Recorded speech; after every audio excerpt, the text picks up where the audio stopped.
Imagina despertar sano, caminar hasta la ventana y estar muerto antes de que anochezca. Eso no es una escena de terror inventada. Ocurrió, de verdad, millones de veces, en distintos siglos, con distintos enemigos invisibles. La historia de la humanidad no se escribió solo con guerras y descubrimientos. Se escribió también con microorganismos tan pequeños que ni siquiera podían verse, y que sin embargo lograron doblegar imperios enteros. Empecemos por uno de los episodios más brutales que ha vivido nuestra especie. A mediados del siglo XIV, una bacteria diminuta llamada Yersinia pestis viajaba escondida en el cuerpo de pulgas que anidaban sobre ratas. Esas ratas subían a los barcos mercantes que cruzaban el Mediterráneo, y cada puerto que tocaban se convertía en una nueva puerta de entrada para el desastre. En menos de 5 años, un tercio de la población europea desapareció. Nadie sabía por qué. Algunos culpaban a los gatos, otros al aire corrompido, muchos creían que era un castigo divino. Los enfermos amanecían con fiebre altísima y bultos del tamaño de un huevo que se oscurecían hasta reventar. Un detalle tan macabro que terminó dándole nombre a la enfermedad. La muerte no daba tregua, podía llegar en horas. Los sepultureros no daban abasto, así que las fosas comunes se multiplicaban en las afueras de las ciudades, y familias enteras abandonaban a sus propios enfermos por puro instinto de supervivencia.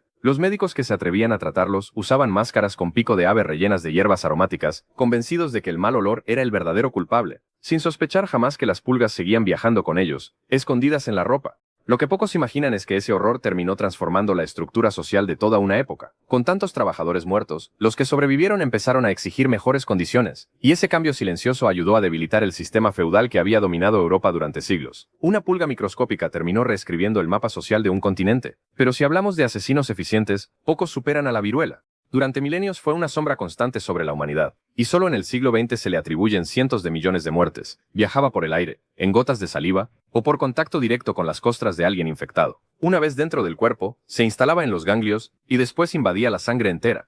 Al principio parecía una gripe cualquiera, cansancio, fiebre, dolor muscular, pero luego llegaban las pústulas, cubriendo cada centímetro de piel, incluso las palmas de las manos y las plantas de los pies. Quienes sobrevivían quedaban marcados para siempre, y algunos perdían la vista por las cicatrices en los ojos. De cada 10 personas contagiadas, 3 no lo contaban. El golpe más devastador llegó cuando los exploradores europeos cruzaron el océano hacia América. Llevaban el virus sin saberlo, y como los pueblos originarios jamás habían estado expuestos a él, la enfermedad arrasó con civilizaciones enteras, antes de que un solo soldado disparara un arma. Fue, probablemente, el arma más letal de toda la conquista, aunque nadie la empuñara con intención. Y sin embargo, esta historia tiene un final que ninguna otra pandemia de esta lista puede presumir. Gracias a una vacuna, en 1980 la viruela fue declarada oficialmente erradicada del planeta. Es, hasta hoy, la única vez en la historia en que la humanidad logró borrar por completo a un virus que había matado a tantísimos millones. Casi 4 décadas antes de ese triunfo, otro enemigo microscópico demostró algo aterrador, que la juventud y la fuerza física no siempre protegen. En 1918, mientras el mundo aún sangraba por la Primera Guerra Mundial, un virus de influenza infectó a 1 de cada 3 seres humanos del planeta, y mató a más personas que la guerra misma.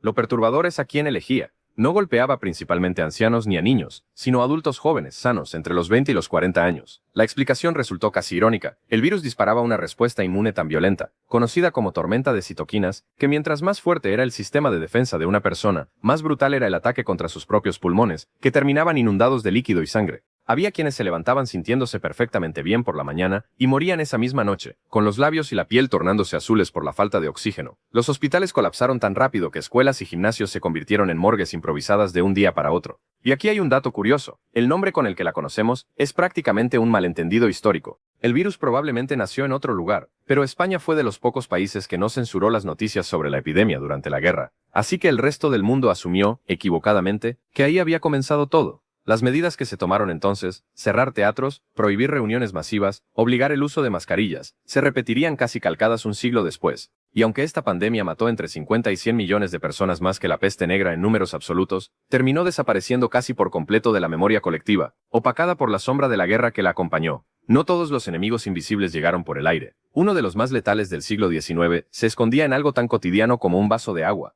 El cólera se propagaba a través de agua o alimentos contaminados con residuos fecales y arrasó ciudades enteras que crecían más rápido de lo que su infraestructura podía sostener. La bacteria responsable liberaba una toxina que hacía que el intestino expulsara agua de forma descontrolada, provocando una diarrea tan severa que una persona podía perder hasta 20 litros de líquido en un solo día. La deshidratación avanzaba con una velocidad brutal. Alguien podía estar completamente sano por la mañana y estar muerto por la noche, con la piel arrugada y los ojos hundidos. Durante décadas, nadie logró entender cómo se transmitía la enfermedad. La teoría dominante culpaba al aire corrompido, hasta que un médico llamado John Snow, durante un brote devastador en Londres, hizo algo que cambiaría la medicina para siempre. Rastreó, calle por calle, cada nuevo caso, hasta que todos los caminos lo llevaron a una sola bomba de agua pública contaminada con aguas residuales. Cuando desactivó esa bomba, los contagios colapsaron casi de inmediato. Ese momento no solo detuvo un brote, fundó una ciencia completamente nueva, la epidemiología.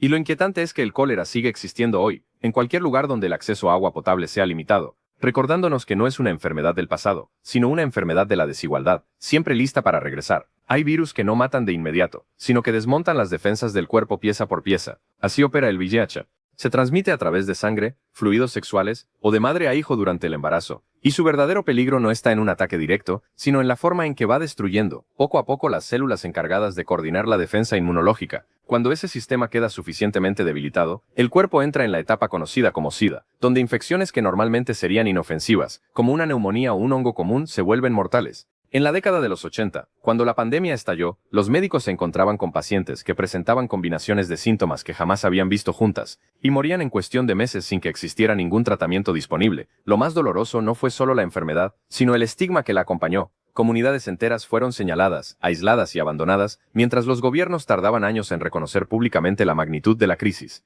Millones de vidas se perdieron mientras la investigación avanzaba a paso lento, frenada más por prejuicio que por falta de ciencia. Hoy la historia es distinta. Gracias a los tratamientos antirretrovirales, una persona con el virus puede vivir una vida larga y plena, e incluso alcanzar una carga viral tan baja que resulta indetectable, lo que significa que ya no puede transmitirlo a nadie más. El VIH pasó de ser una sentencia automática de muerte a una condición manejable, pero ese avance llegó después de que más de 40 millones de personas ya hubieran perdido la vida. Ahora imagina un virus tan agresivo, que en algunos brotes, mata a 9 de cada 10 personas que infecta. Ese es el ébola. Se contagia por contacto directo con fluidos corporales, así que algo tan humano como cuidar a un familiar enfermo, o despedirlo en un funeral, puede ser suficiente para contraerlo. El virus ataca las paredes de los vasos sanguíneos, y altera la capacidad de la sangre para coagular. Comienza con fiebre y debilidad extrema, pero avanza con una velocidad escalofriante hacia vómitos, diarrea severa, y en los casos más graves, sangrado interno y externo. Una persona puede pasar de sentirse simplemente cansada a estar gravemente enferma en apenas un par de días. Durante el brote que golpeó a África Occidental en 2014, los sistemas de salud de varios países colapsaron por completo. El personal médico se contagiaba al atender a los pacientes, los hospitales se quedaron sin manos disponibles, y el miedo llevó a muchas familias a esconder a sus enfermos en casa, lo que solo aceleró el contagio puertas adentro. Sin embargo, hay algo paradójico en esta historia. Lo que evitó que el ébola se transformara en una pandemia mundial no fue una cura milagrosa, fue su propia brutalidad. Un virus que mata tan rápido y de forma tan visible resulta, en realidad, más fácil de rastrear y contener que esas enfermedades silenciosas que tardan semanas en mostrar cualquier síntoma. Hablando de enemigos silenciosos, pocos son tan contagiosos como el sarampión. Basta con que una persona infectada respire en una habitación para que, horas después, hasta 9 de cada 10 personas sin protección que entren ahí terminen contagiadas, aunque el enfermo ya se haya marchado. Pero su peligro no termina en la infección inmediata.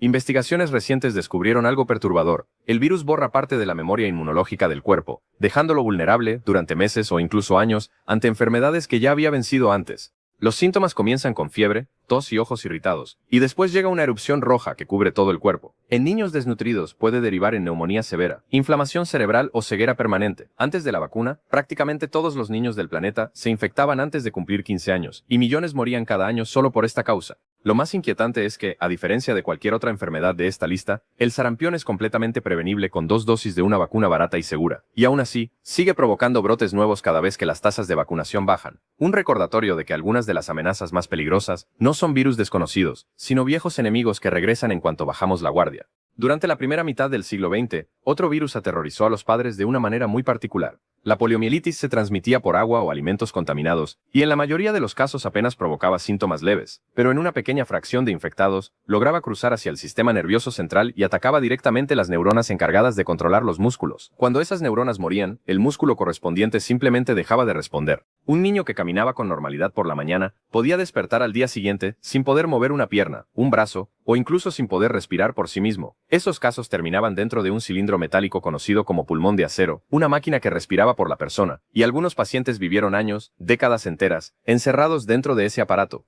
Las piscinas públicas cerraban en verano por miedo a nuevos brotes, y muchos padres mantenían a sus hijos encerrados en casa durante meses. Todo cambió con la llegada de la vacuna en los años 50. La polio pasó de ser una de las enfermedades más temidas del planeta a estar prácticamente al borde de la erradicación total, con apenas un puñado de casos reportados cada año en las escasas zonas donde la vacunación aún no llega a todos. En 2009 apareció un nuevo virus de influenza que combinaba, dentro de una sola cepa, fragmentos genéticos que normalmente circulaban por separado entre cerdos, aves y humanos. Nadie en el planeta tenía inmunidad previa contra esa mezcla. Se propagó por aire y por contacto con superficies contaminadas, cruzando fronteras antes de que ningún gobierno pudiera reaccionar a tiempo. Sus síntomas eran casi idénticos a los de una gripe común, y eso resultó ser parte del problema, porque la gente seguía yendo a trabajar o a la escuela pensando que solo tenía un resfriado fuerte, contagiando a cientos de personas sin darse cuenta. Lo que hizo distinta a esta pandemia fue su grupo de mayor riesgo. A diferencia de la gripe estacional, que suele golpear con más fuerza a los adultos mayores, este virus afectaba con más severidad a niños, jóvenes y mujeres embarazadas.